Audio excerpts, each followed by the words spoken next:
Hi fans, please like our video and subscribe to the RotoWire channel. Then please go to rotowire.com/pod for a free 10-day trial. Welcome to the award-winning RotoWire Fantasy Basketball Podcast, sponsored by BetMGM and Owner's Box. It's Thursday, December 31st, 2020. Happy New Year's Eve to everybody. Alex Barutha here, and on the line, Shannon McKeown and Ken K-Train Kreitz. All aboard! You can find this podcast on iTunes, Spotify, Stitcher, rotowire.com, and now YouTube, where we are doing video podcasts. So thank you if you're watching there. And we would appreciate a nice review. Today's show, a lot of news to get to today. The NBA season has been really exciting so far. A lot of blowouts, unfortunately, a lot of injuries, but also that is leading to more waiver wire suggestions for this week. So later in the pod, we'll be getting to that. Top news of the day. We're starting off with the Heat. They bounced back and won 119 over 108 after being embarrassed by the Bucks on Tuesday night. That was they played again. It was a back-to-back. I had the unfortunate displeasure of watching the second half of that game as a Bucks fan. Tyler Hero was incredible. Career high 15 rebounds, 21 points, 4 dimes. Looked incredible. We should note that Jimmy Butler was out for both of these games. Triple-double for Giannis, 26 points, 13 rebounds, 10 assists. Didn't get a lot from really anybody else. Milwaukee only shot 39% from the field. Brook Lopez, not been great this season so far, went 3 for 11. How do you feel about Lopez right now, Ken? Because, last season he was viable as a fantasy player, right? But this year it's I think it's pretty time rough. to panic. There were signs of his aging being a problem. Through 5 games, he's at 8.4 points, 3.8 rebounds. I don't know how many years his rebounding's been in decline. He's got 0 assists in 5 games. That's getting near Ed Curry territory. He does have 1.2 blocks, but that's still down relative to past seasons. And he's hitting 1-3 a game. Yeah, Lopez is 32. Old men, especially old men that live in the perimeter, tend to not age particularly well. I'm getting a little worried that the years are catching up with him. Am I overreacting, Shannon? Yeah, the biggest change so far is really the drop in minutes played. You can probably chalk up Bobby Portis's presence as a part of that. You can also, look at the blowouts. There's the last night's game was the second game of the season where Brook Lopez played 26 minutes or more. Previous 3 games, 18, 21, 20 minutes. But each of those 3 games were blowouts. So you chalk it up to the blowouts and just how odd the season has been for the Bucks so far. I'm not that worried. In the 2 games that were competitive, he played 29 and 26 minutes. He had 11 field goal attempts last night. It'll be there. Just I would hold. He's too good for a center position, especially with the blocks category. That's really why you drafted him. He's going to get you threes. He's going to get you blocks. There's not much help anywhere else. But if that's what you need, then keep him. If you don't need the blocks, you're in a shallower league, 10 or 12 team league, you don't need blocks, then yeah, it's okay to shop around and look to see if there's better options on the waiver wire. If you drafted Lopez, hopefully you knew you needed rebounds from other positions. Lopez hasn't had over 5 rebounds a game since 2016. A lot of that's because he is out on the perimeter, especially on offense. But excellent points about the blowups. So classic small sample size issue. Absolutely. I think so. Ken, Jaylen Brown had a crazy night. Yeah, you were grinding your teeth last night, Alex, and I was with you there. I only saw the fourth quarter because I was watching Jaylen Brown explode for a career-high 42 points against, admittedly, a hobbled Memphis Grizzlies squad. Brown's at 28 points a game so far through 5 games. Still the clear number 2 behind Jason Tatum, but, he's no longer bumping into Gordon Hayward on the depth chart. Clearly the number 2 scoring option. Curious how that may or may not change when Kemba Walker returns. In Boston's defense, it was the second of a back-to-back, so they had some excuses to be tired. But obviously, Shannon, this Grizzlies team is not what it used to be. No, I mean Grizzlies without Ja Morant. Good luck, and that game was pretty much out of hand immediately.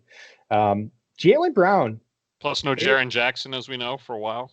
yeah, no Jaren Jackson. The Valanciunas had a slow start to the game, and it was almost an immediate blowout. I am. I wonder what are the odds, or what are the chances that Jaylen Brown could lead the Boston Celtics in scoring this year? Actually, score more points than Jason Tatum. I think it's a possibility. 2 years ago, people would have laughed you out of the building for it. But if this Boston team is going to improve, it's really the upside in Brown that's probably the most optimistic. Tatum already all-star form last year. Walker, we know about his knee issues. I think it's a possibility, and he's got a better perimeter game than Tatum. I wish Brown shot better from the free throw line. I feel like he always hits one of two. I know he's not 50% from the line, Brown last year was the king of the old-fashioned three-pointer, but then he'd miss the foul shot. It pulled my hair out. He's got to improve his free throw shooting, I think, for him to have a shot at passing Tatum, but it is possible. Yeah, I mean, the main concern with Tatum is he just does not get to the free throw line. Through the first 2 games of the season, Tatum did not shoot a free throw. Even though he was like top 10 in drives to the bucket, which is crazy. Right. A lot of that was, Celtics were saying, "Hey, we're not getting the calls." But that point about Brown's shooting 68% from the line. He's been in the 60s the first 3 years of his career. So that's where I want to see Brown improve, is at the charity stripe. Yeah, and that'll elevate him to the next tier on the fantasy end as well. I believed he was a lock for a top 40 player this year. That's where I was drafting him. And it certainly looks like he's going to be that. Free throws really is the one weakness. On the Memphis side, we had Brandon Clark coming off the bench still, but he goes for 10-7, 1-1-1. Good line for him.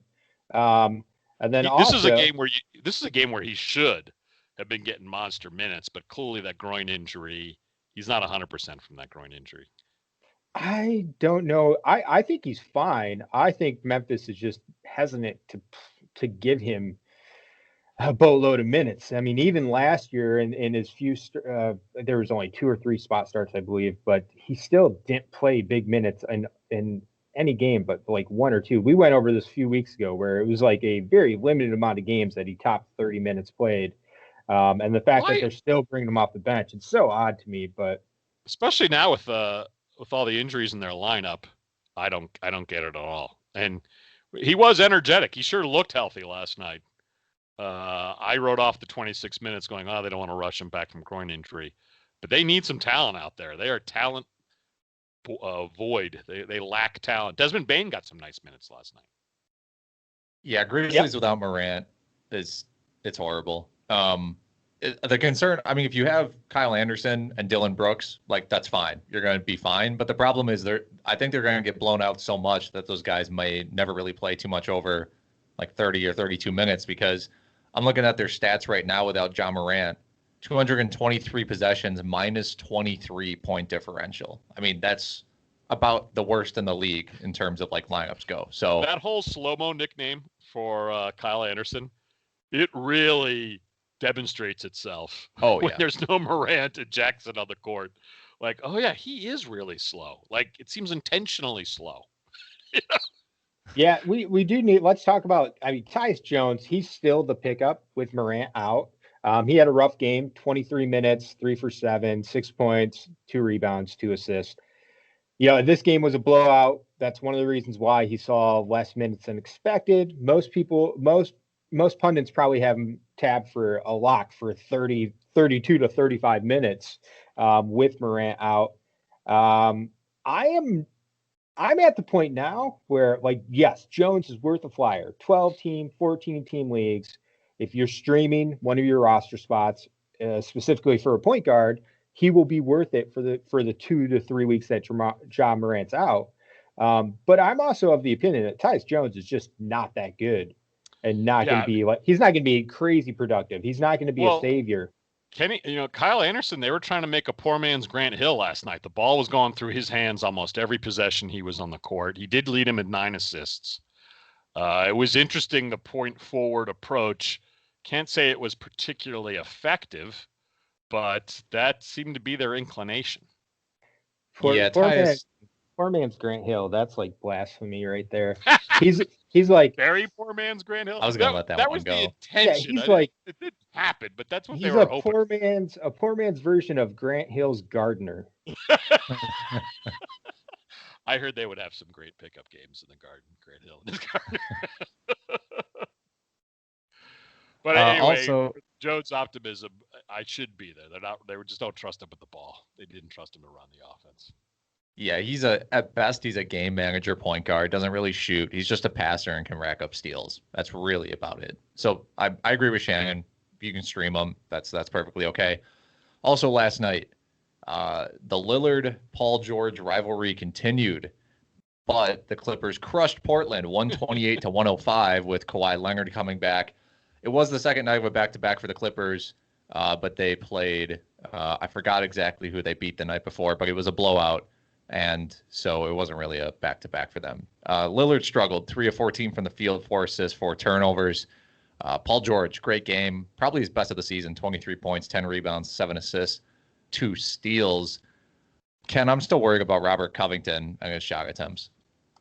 Yeah, I know you wrote about this in your What's Real, What's Not RotoWire article. I'm worried both about Covington's shot attempts and Nurkic. They're both shot only 4 last night. I don't quite get it.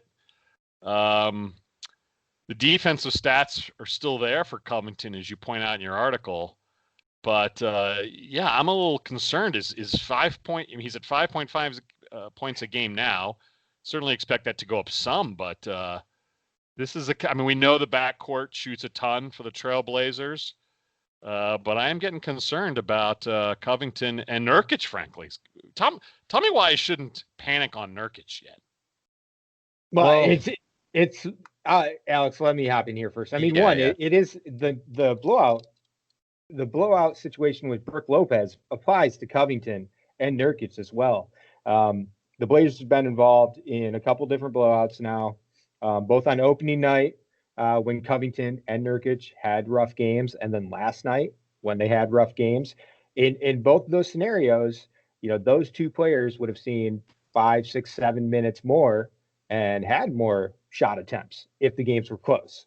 But when they're 25, 30-point games going into the fourth quarter, those guys aren't going to come off the bench. So I'm not too worried, especially Nurkic. I mean, he had back-to-back double-doubles the 2 games before that. He hasn't really been uncorked yet, and he's, there's a good chance he gets back to 30, 32 minutes per game. In the bubble, he played 32 minutes per game.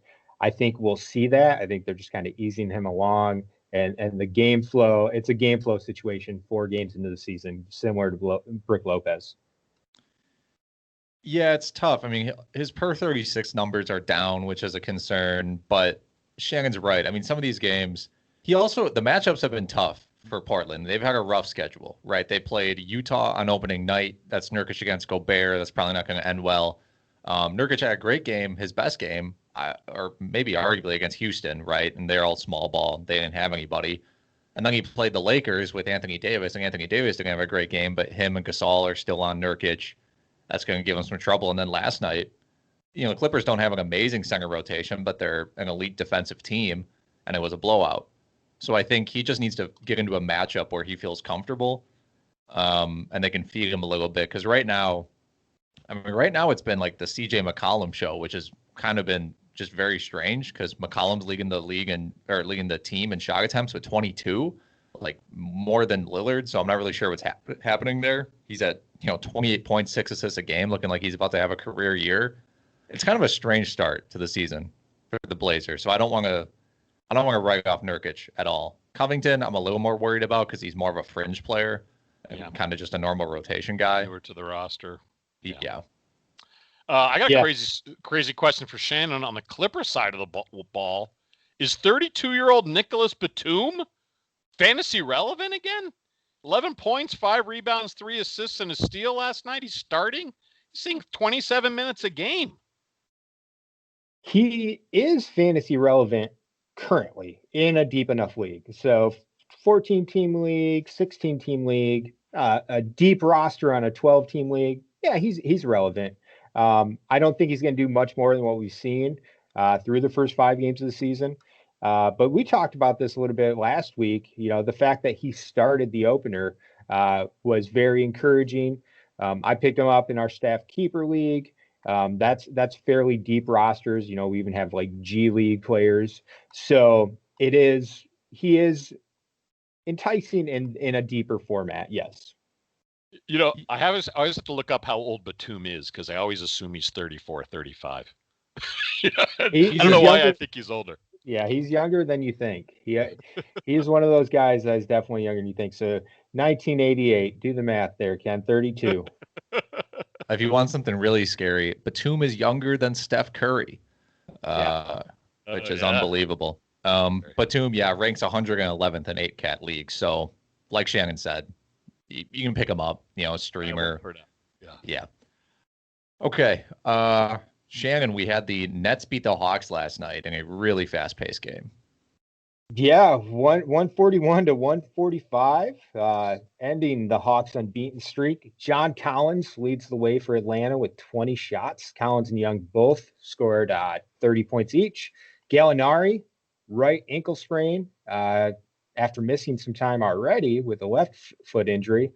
Reddish and DeAndre Hunter, they're both still starting for Atlanta. Bogdanovich leading the bench scoring with 22 points. And then on the Nets side, Kevin Durant, 33 points, 11 boards, 8 assists, 50% from the field, 9 for 9 from the line. What takeaways do you guys have from this game? For me, it's John Collins because he was not getting significant minutes. He was not putting up significant shot attempts. Before this game, he was only averaging 23 minutes a game, 14 points, 6 rebounds on 9 shots. So this was a big breakout game for him. Much needed. 30, much needed. Yeah, posted 30 and 10. Capella is still working his way back from that Achilles soreness, which he played through in the preseason and then missed the first 2 opening games, which I could not believe that was happening. But yeah, still only Gallinari, 20 minutes I think to your point, they're still bringing Capella back. Only 20 minutes. Yep. Clearly, in a perfect world, they want to see him on the floor more. If Gallinari is still going to be hurt, then Collins is going to play. Yeah, and this actually, we have an unintended theme here for today because I actually, will once again point to the game flow and the fact that Collins hasn't really needed to do this yet for the Hawks. They had a blowout opener against the Chicago Bulls. He only played 18 minutes. Everyone from the Hawks starting lineup, I think, played like 25 or fewer minutes that game. Then they played Memphis in what was a 10-point win, but wasn't really that competitive of a game. And then against Detroit, a short-handed Detroit team. And honestly, that wasn't a competitive game either, even though it was only 8-point final score, 8-point victory for the Hawks. So it's a combination of game flow, blowouts. And then one other thing to keep in mind is just the fact that we had a shortened training camp, basically a non-existent training camp. We had a shortened preseason. So I think we're seeing with a lot of teams is they're slowly ramping their players up. Collins, 18 minutes, 27, 26, and then 31 last night. So it's going to be partially game flow, but it also could just be a conscious effort from a lot of these teams of slowly ramping up their players until they're ready to go out there and play at 100%, log 35 minutes in a game. I think, though, I hear you on the blowouts and game flow, for the shortened season. But I think there are, as I've expected to Alex outside of the pod, there are legitimate concerns with Collins. It's interesting that the Hawks are going to let Collins go to restricted free agency next year. Didn't pick up his option. And there's new depth on this Hawks team with Gallinari, who's going to be healthy sooner or later, with Capella, who's still there working his way back. I was not as high on Collins as the RotoWire projection machine was. I think great that he had a wonderful game last night in a very high-scoring game against Brooklyn. Most games he's in, though, are not going to go in the 280s, over-under land. I still have my concerns about Collins, but for owners, certainly they should be psyched about last night. Yeah, I mean, the main thing you would point to if you're optimistic at this point would just be the Hawks have the top 3 offense in the NBA right now. Like, I know they've played bad teams, but they're scoring 129 points per game. That's not prorated. That's what they're scoring. And if a team's scoring that much, then even if Collins sees 29 minutes, he's going to be putting up shots. He's going to be running up and down the court. But I agree with you, Ken. He'll have a down year compared to last year. And it's kind of a weird situation with him and the roster and the free agency impending and everything like that. It's now I want to the free agency. They'll have the ability to match the qualifying. Sure. For them. Yeah. So sure. I mean, the Hawks are still in control of John Collins. Restricted free agent. He's going to be a restricted free agent. I don't think it's that abnormal. Given the other contracts they have locked up, I think that play makes sense for them to not lock him up or try to sign him to an extension now and make that decision next year. Makes sense. I am not that worried about him. I think he's a lock for a top 50 player, and he's going to be fine. We also saw Lamelo Ball last night. I think got to be the best game of his career so far. 22 points, 8 rebounds, 5 assists off the bench in a 4-game career win. Not 4-game career, not sandwich. Yeah, but yeah. But he had looked bad before. He looked bad. He looked bad. A huge win over the Mavericks. Hornets continue to look very good. They're fun to watch. I can't believe I'm saying it. I will continue saying it. You have to watch this team on League Pass. Miles Bridges, also double-double, 20 points, 16 rebounds. They Pretty good in fantasy right now. They made a point to get Bridges involved early. The coach said pregame they were going to feed Bridges more, and they clearly did. Yeah, he had a great game. LaMelo, I watched like the recap of this game. He hit some of the luckiest shots I have ever seen in my life this game. You saw that fling he had from the baseline? It was like behind his head, falling down. It's like, that shouldn't count. He went from shooting like 20% from 3 to now he's shooting like 55% from 3. It's all over the place. I don't really trust his shot. It's chaotic, but it's a good game for him.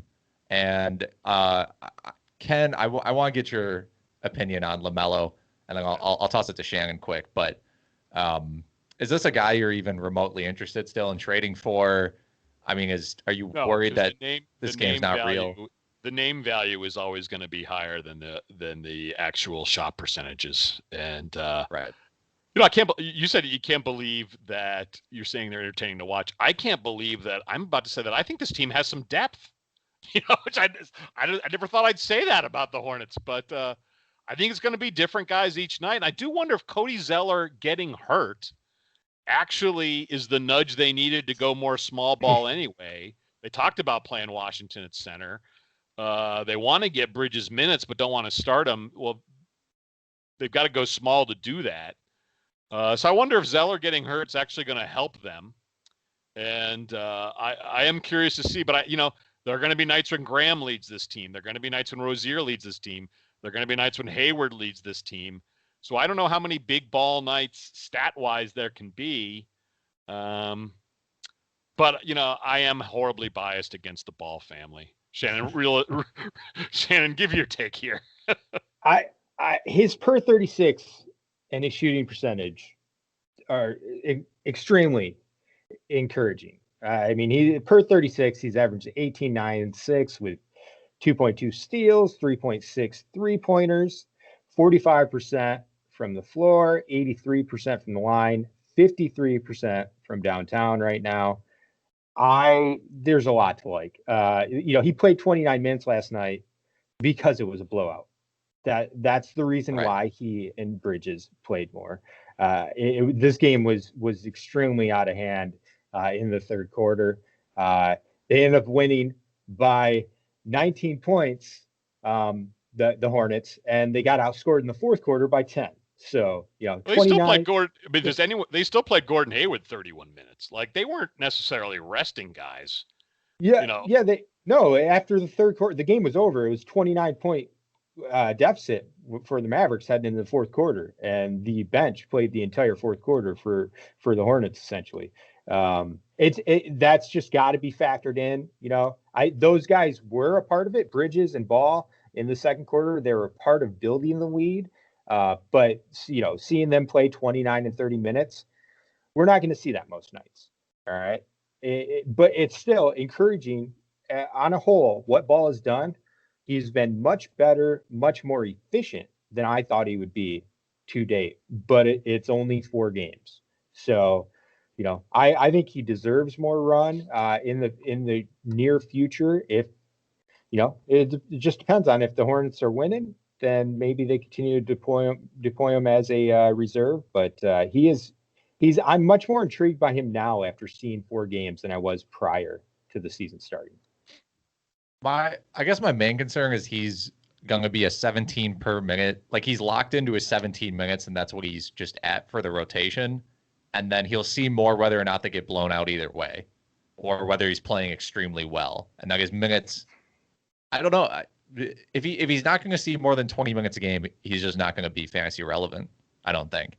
Because I don't really believe in his shooting percentages that much. His assist numbers aren't what people were hoping it would be. We thought he could average like 6-7 assists a game. He's at 3 right now, discounting the game from yesterday. So I think now he's at like 4.5 or something like that. But yeah, I don't know. It's still interesting. This team has legit depth. They don't need to force feed him. They're not so terrible they need to force feed Ball. His per game value is like in the 110 range right now. Playing 20 minutes per game. So that's pretty good. That's pretty good given the limited time. I mean, he's basically right there with Buddy Hield, Bojan Bogdanovic, Zubac, Al Horford. They're all in that same range. Again, it's 3 to 5 games for each of these players. So it's a small sample size. But in 20 minutes per game, he's provided decent value. The question is, does he get more minutes? If he gets up to 24, 26 minutes per game, I think based on what we've seen, top 100 value would not be surprising.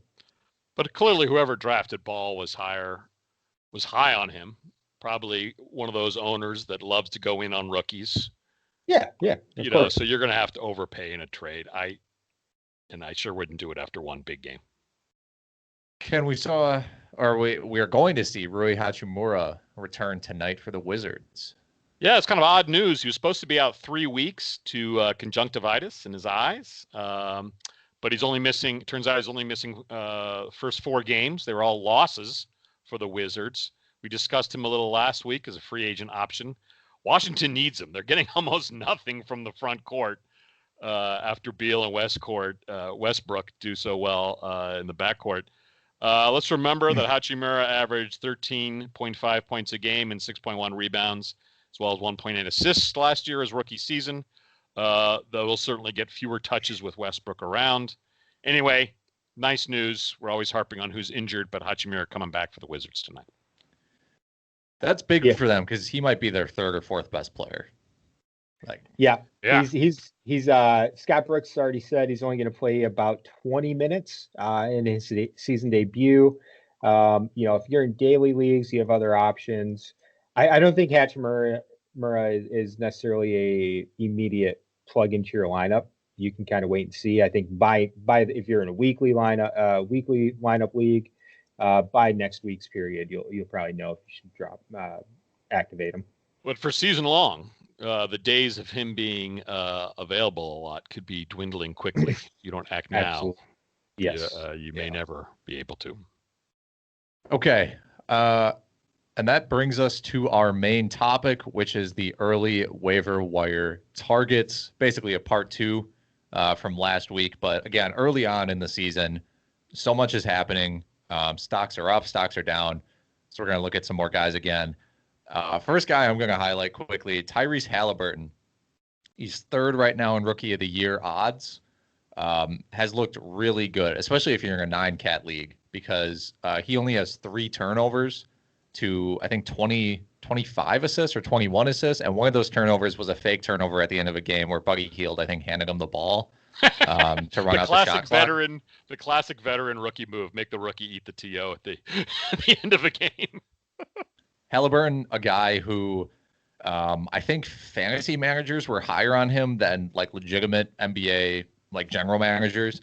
He went 12th in the draft and everyone kept saying he's slipping, can't believe he's slipping this far, and finally the Kings grab him, and he looks great right now.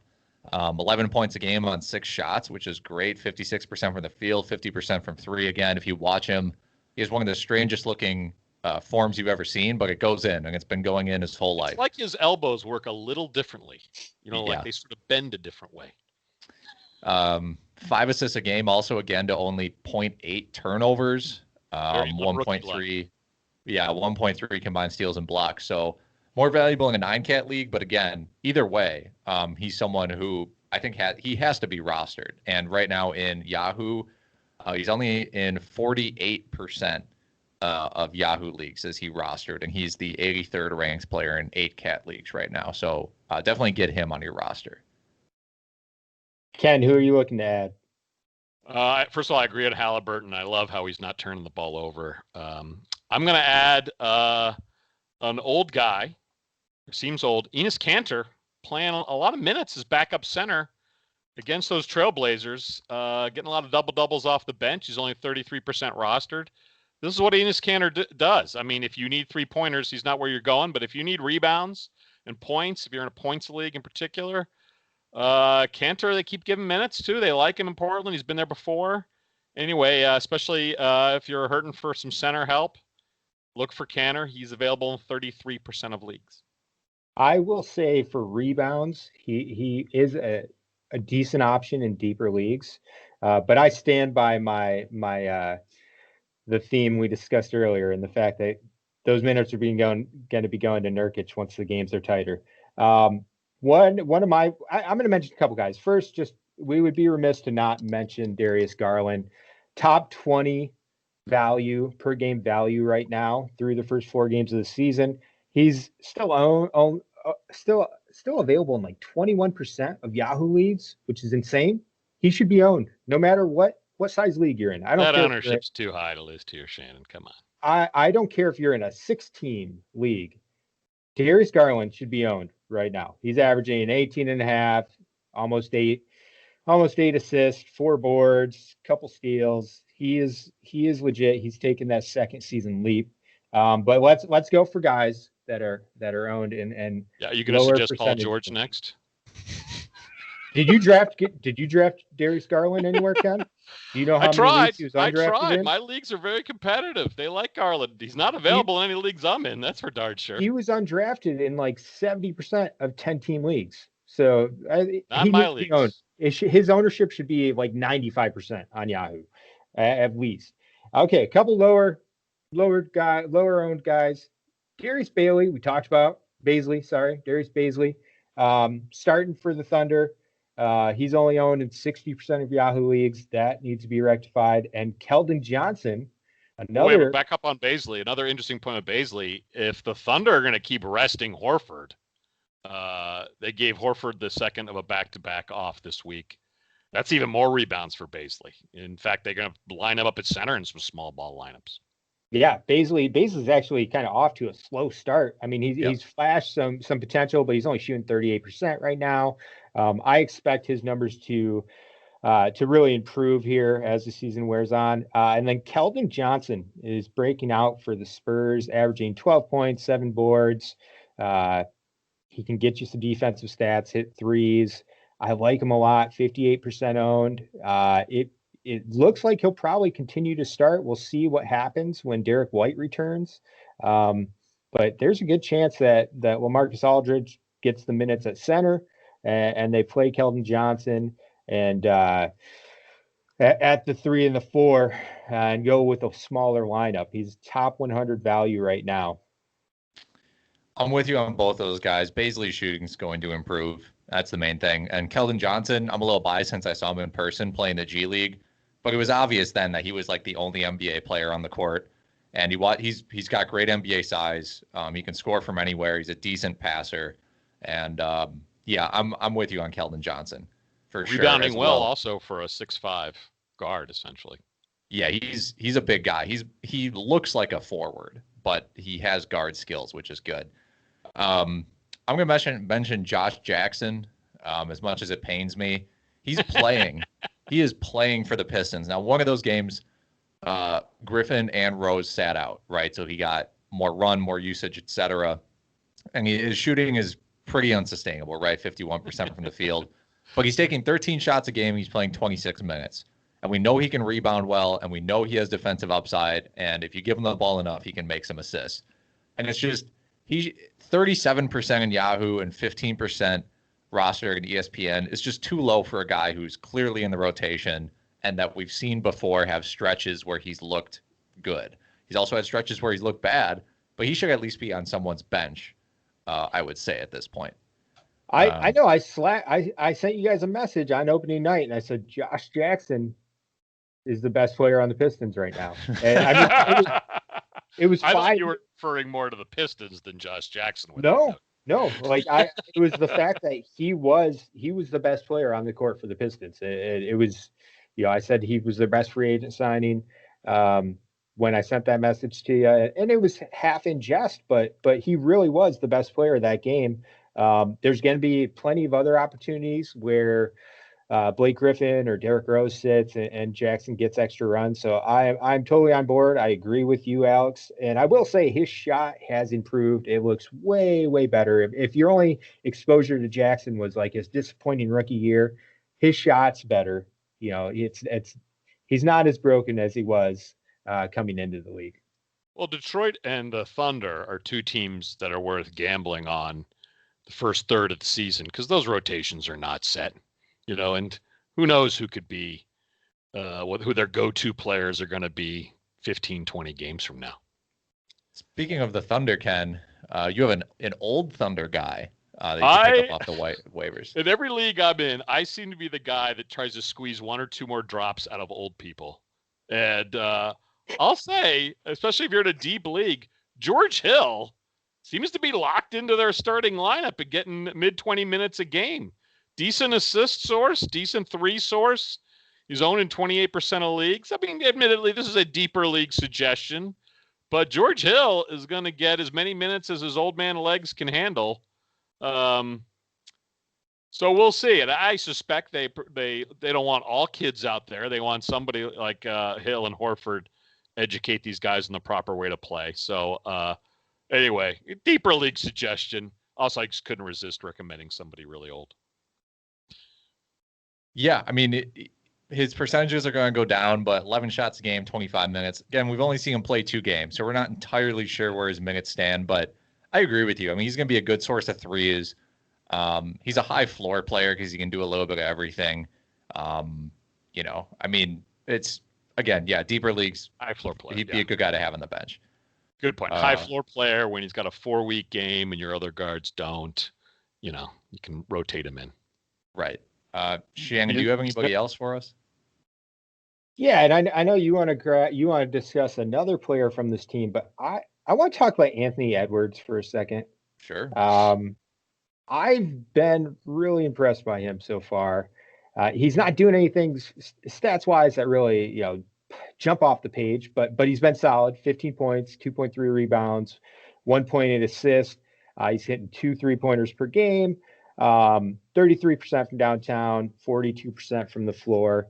He hits free throws, 100% there. To me, watching him play, he reminds me of a bigger Donovan Mitchell. And I mean, I may be crazy. I may be seeing something that no one else does, but that's from the first shot attempt. I was like, oh my gosh, he looks just like Donovan Mitchell did his first campaign, his rookie season, and the confidence that Donovan Mitchell had, which really was one of the key factors to him breaking out. I think Anthony Edwards has that, and watching him play, it oozes out of him. I wouldn't be surprised, especially with Cat out right now, if we see Edwards take a big step up here in the next couple weeks and really, really showcase why he was the number 1 overall pick. I'm very high on him after watching a few of their games.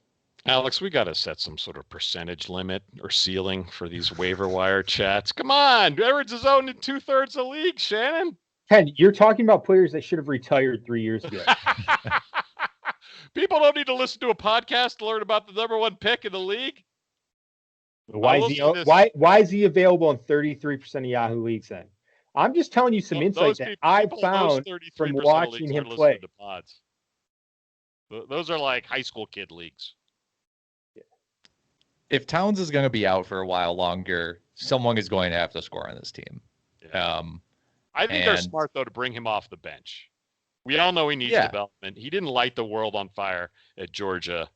I think let him play against lesser competition.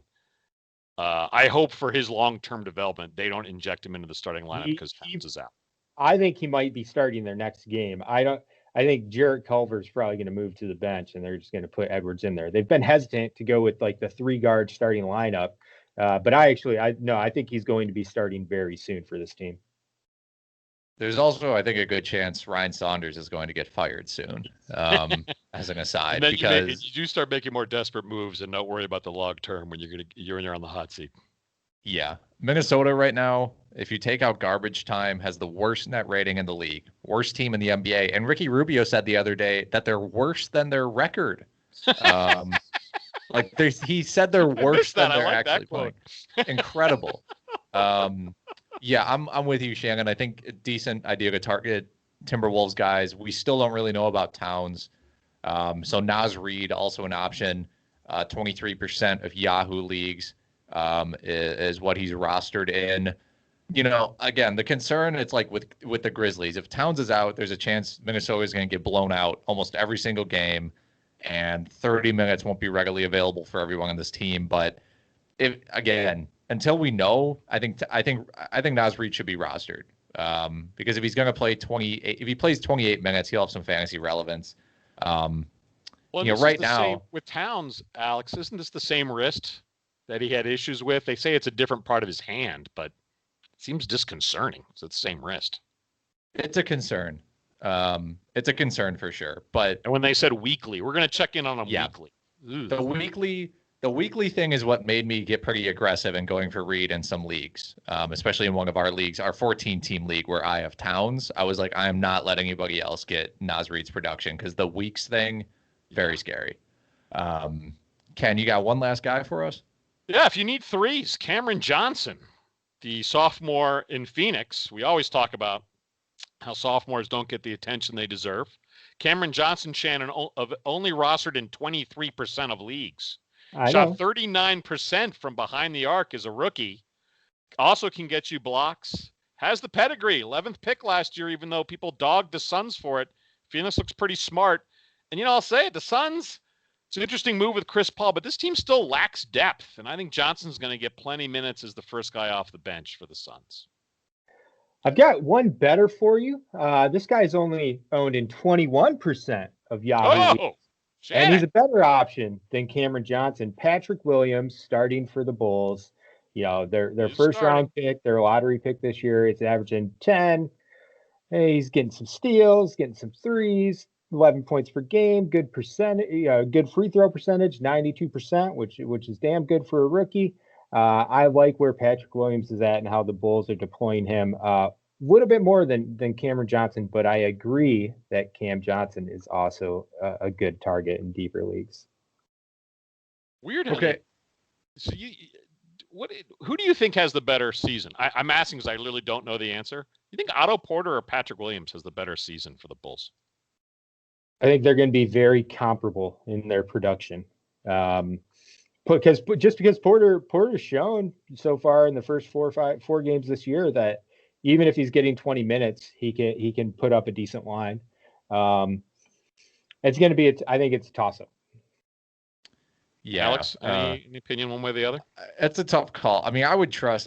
Porter has a higher ceiling because we've seen him be a top 60, top 40-ish player before. And I know they're kind of bringing him along. He had injuries last season.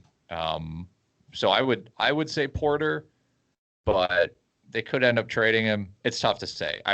If you made me lean one way, I'd pick Porter. They're going to have to showcase Porter more if they really want to trade him. Their per game values are identical right now. I can't get over the fact that Williams never started a game his 1 year at Florida State. And all of a sudden he's an NBA starter. I don't can't get that either. In my head. I can't jive that in my head. I don't understand it, but it's working out. So credit to the scouting department, I guess. All right. Okay. Before we go to DFS, Ken, your homework assignment, just so you know, is to watch some Anthony Edwards. Like actually watch some of his NBA play, and then come back to me and tell me that he shouldn't be owned in like. I am not dogging you because Edwards is not a great talent. I'm dogging you because you're recommending guys that already have 67% roster. No, I just wanted to talk about Anthony Edwards. I think we should pick up George. This is my outlet, all right? This is my outlet. I've been saving that Donovan Mitchell comp. And last night's podcast with Nick and James was all rookie reviews. There was a ton of Anthony Edwards discussion. You should have joined last night's pod. You know, when I turn to my wife and I say, "Man, Anthony Edwards reminds me of Donovan Mitchell," and she says, "Who the hell is Donovan Mitchell?" But she knows who Anthony Edwards is. Oh, yeah. Yeah, wait a minute. She doesn't know who Edwards is if she doesn't know who Mitchell is. Of course not. She's too busy posting her daily jog up on the gram. I don't know. That's something that happens. I don't have Instagram. We're going to move on. DFS. Thursday DFS today. FanDuel has a 4-game slate. There are 7 games today, but 3 of them start before 7 p.m. Eastern. So only 4 are on the main slate because it is New Year's Eve, baby. Highest over-unders. Only one of them is near that 230 mark, and it is Sacramento at Houston. Every other game is in the 215 to 219 range, so pretty standard NBA game at this point with all the pace. Almost no injuries on this slate, at least ones that like we haven't been dealing with the whole season. The main thing is Alec Burks is questionable with an ankle injury. That's like saying there are no injuries when Alec Burks leads the injury report. Hey, Alec Burks is playing really well this season. Okay, somebody's got to score. He might come up in the Harvey Grant episode. Tom Thibodeau is on brand right now, playing R.J. Barrett and Julius Randle 38 minutes a game. It's unbelievable stuff. Other than that, though, almost no injury. So this is a pretty straight up DFS day. A couple guys I want to highlight. Again, it's hard to. I don't necessarily hate anybody on this slate, but I think Mitchell Robinson against Toronto. Toronto doesn't really have competent centers. I mean, Aaron Baines is fine. Boucher, he's okay. Alex Len is not that good.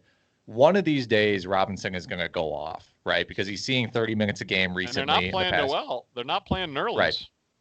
Exactly. And Robinson's basically due is what I'm trying to say. And he's only 5,200, so it's not. You can afford him and still put together a very good lineup. Yeah, I'm with you. I've got Robinson in my lineup. The really encouraging part for me is the fact that he's played 34 and 31 minutes, the 2 past games. If he continues to get 30 plus minutes, you're right. He's going to have a monster 40-point fantasy outing with 15 points, 15 rebounds, 3 or 4 blocks. That will come. So at 5,200, it's hard to avoid him for me. We got Ken. I was going to say, also at center, I mean, you do have to decide where you're going to go cheap. Robinson at 5,200 is a nice cheap suggestion. Another cheap suggestion, 5,300 for Rashaan Holmes. They're not playing Hassan Whiteside in Sacramento. They're giving all the minutes to Holmes, which I don't think most of us expected. And he's just playing a Houston team that doesn't play any defense. So I like Holmes as well as a possible cheap option.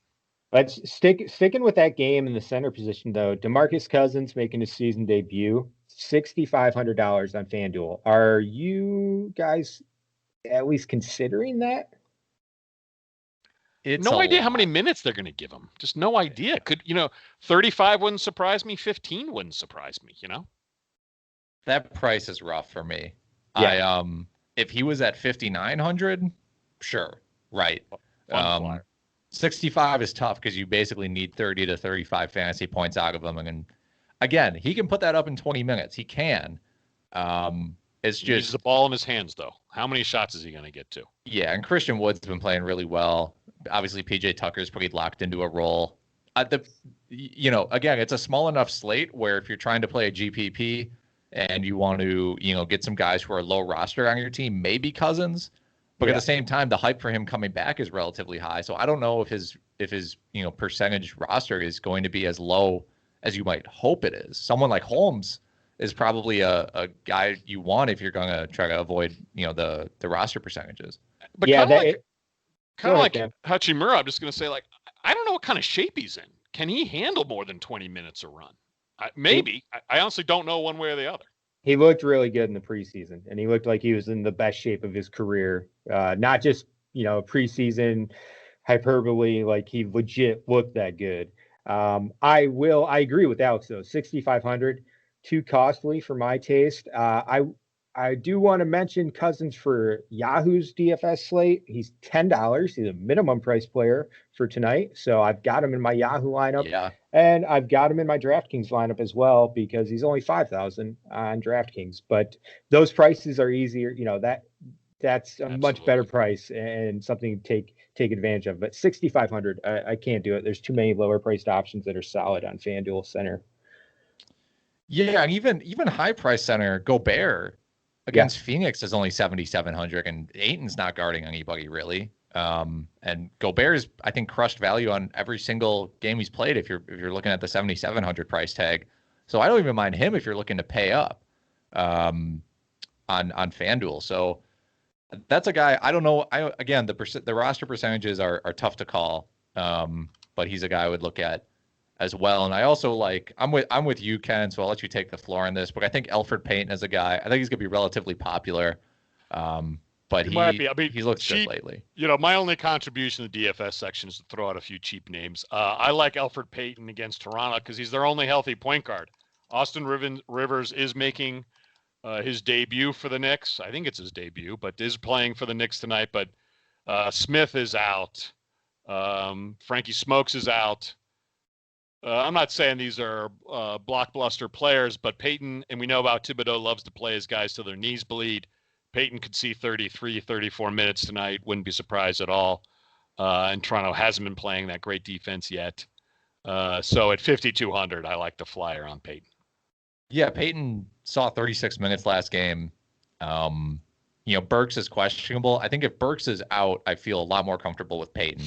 If Burks is in, I'm going to hesitate a little bit on Payton because Burks does handle the ball so much, and that would make me feel less good about RJ Barrett and make me feel less good about Julius Randle. But again, 4-game slate, you have to at least pretty much consider everybody. Shannon, do you got anybody else for us that really sticks out to you as either a good play or a non-play? Yeah, I mean, I like John Wall. $7,000 is a decent price. Like Cousins, Wall looked pretty good in the preseason.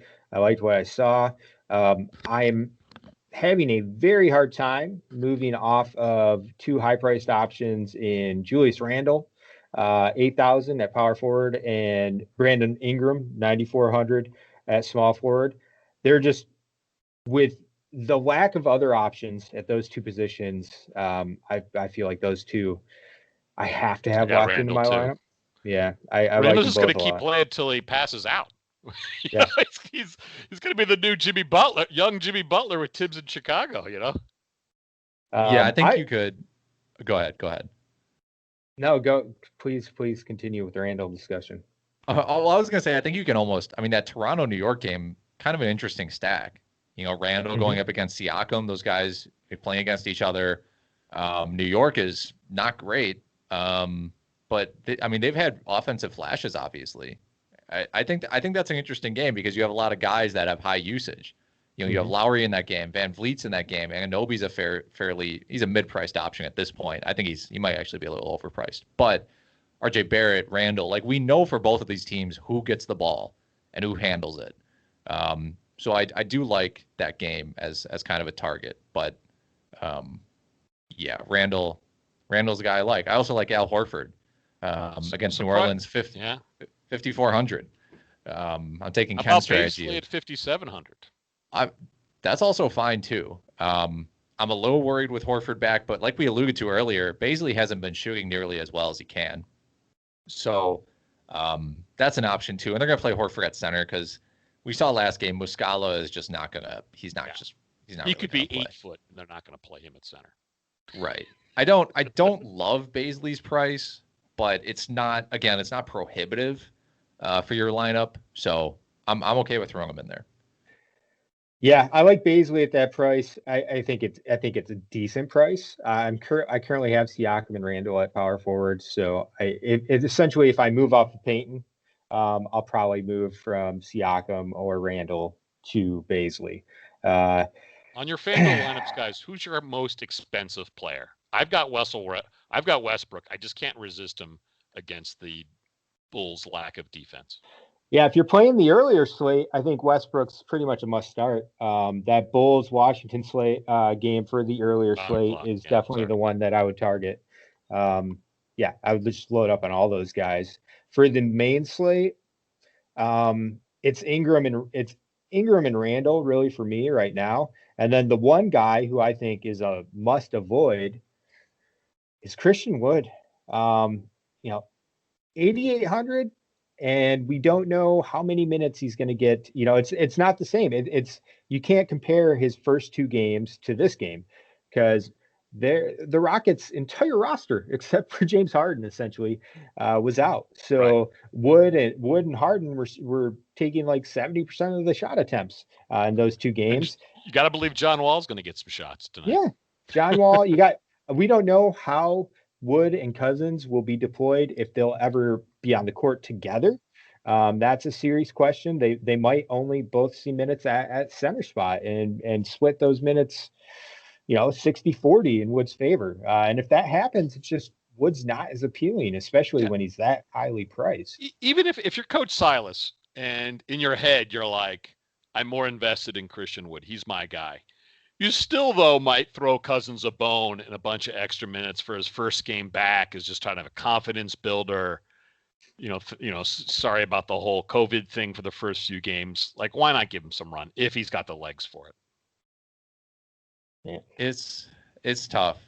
For me, like Shannon alluded to, Brandon Ingram is someone that you have to really look at. New Orleans against OKC, we know how bad OKC is, and in that same vein, Zion against OKC. I mean, who on OKC is dealing with Zion Williamson at forward?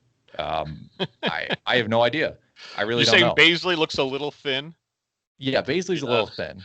Horford's there, but like Horford, if Zion is facing up against Horford, Zion's going to have completed his dunk by the time Horford turns around.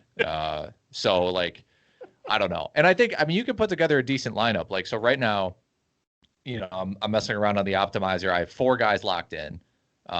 Mitchell Robinson, Zion Williamson, Ingram, and SGA. And the other players you can get would be John Wall, Elfrid Payton, Buddy Hield, RJ Barrett, and Bojan Bogdanovic. And to me, that's a pretty solid lineup. It's got a high ceiling if all those guys, perform as well as they could. And, this is an interesting slate, but especially with the Rockets coming back and everything like that. But those guys are high priced that I like. And I agree with Shannon that Christian Wood, it's tough to know what's going to happen here. I think that does it for us, Ken. So it's time. It's time for that old man rant. Let's use my old man rant to give a tip of the hat to 2 recently deceased Boston Celtic legends, Tommy Heinsohn and Teice Jones. In 1956, gentlemen, Boston drafted Tommy Heinsohn and Teice Jones and traded for the draft rights to Bill Russell. 3 Hall of Famers in 1 draft. Not bad. Heinsohn passed away this November. He was with the Celtics for 60 years as a player, coach, and announcer, and was part of the franchise for all 17 of their championships. The local Holy Cross product was Boston through and through, and led the Celtics in scoring in 4 of the Celtics championship seasons in which he played. Heinsohn succeeded Bill Russell as team coach and won 2 more titles in the 70s. He's inducted in the Hall of Fame separately as both a player in '86 and a coach in 2015. Tommy was then Boston's TV color commentator from '79 through last season. His shameless homerism was a pure joy. He was 86 years old. Teice Jones, drafted with Heinsohn, played college ball with Bill Russell at the University of San Francisco and was a pros pro at point guard for Boston, where he backed up Bob Cousy before becoming a starter himself. He played 9 seasons, all for Boston, and won 8 titles. Not bad. He passed away this past Christmas at the age of 88. His stats were not gaudy, but his defense was ferocious. Jones retired as a player in 1967, but returned to Boston as an assistant coach in 1977. He became the head coach in 81 and led the Bird McHale Parish Celtics to 4 straight finals and 2 championships. Larry Bird said of Casey Jones, "KC was the nicest man I ever met. He always went out of his way to make people feel good, and it was such an honor to play for him." Tommy and Casey, Celtic Nation will mourn your loss for many years to come. It's getting somber on the old man rant. Had to do a wardrobe change. The YouTube and all. Yeah, the YouTube people need to know that you are not like a diehard Bulls fan, just doing this whole thing to the Celtics. Okay, so I think we avoided any mispronounced names this pod, so that's great. And that does it for us. We appreciate everyone listening and watching if you're on YouTube. So thank you, everybody, for tuning into the RotoWire Fantasy Basketball Podcast. It is sponsored by BetMGM and Owner's Box. Ken, take us out of here. Yeah, let's go back to Chicago. And earlier discussed small forward Otto Porter, who talked about facing his old Wizards teams the first time last year. I was telling Coach everything there was to know about Washington. Everything. I was snitching. Attention passengers. This 3-car fantasy train wreck has hit the end of the line.